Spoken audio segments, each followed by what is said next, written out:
sa pinakatanyag na pasyalan, ang Muog Santiago.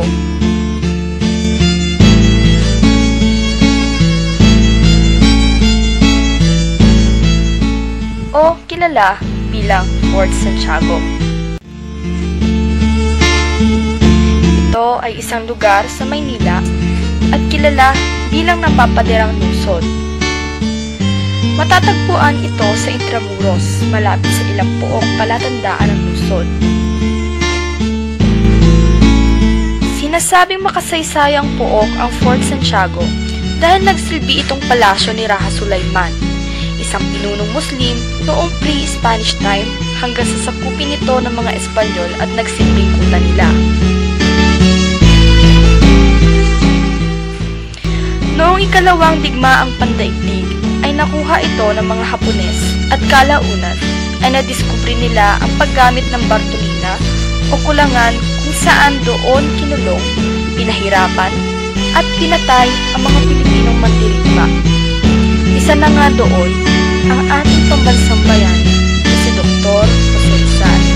Pinatay siya sa Fort Santiago noong 1896.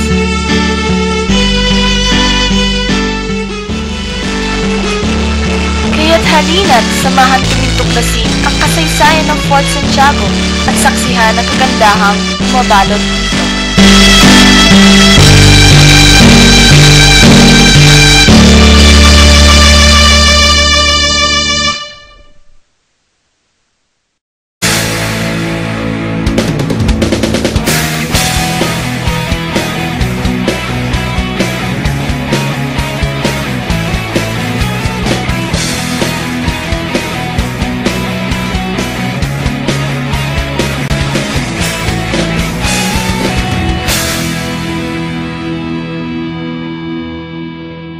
Ngayon mga kaibigan, nandito na po tayo, patungo na po tayo sa the Fort Santiago. So, nakikita natin sa ating mga kapaligiran.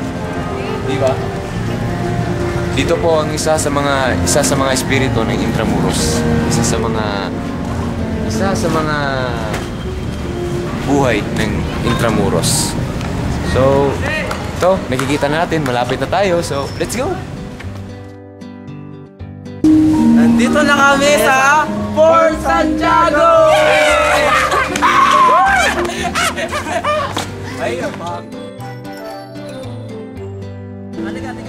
Sa pagpasok namin sa Fort Santiago, ay mayroong isang lalaki na sumalubong sa amin.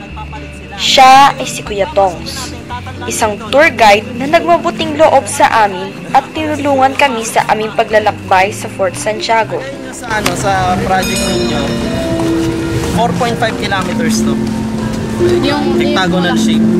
Intramuros. Intramuros comes from two Latin words. Intra is sa loob, muros ay pader. Ito, tandaan nyo ito matalino ko.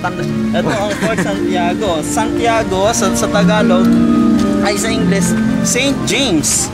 Saint James, killer of Moors, slayer of Moors. Santiago de Matamoro. Matador, slayer, Moro. Galing yung Moro, tawag nila sa mga Muslim.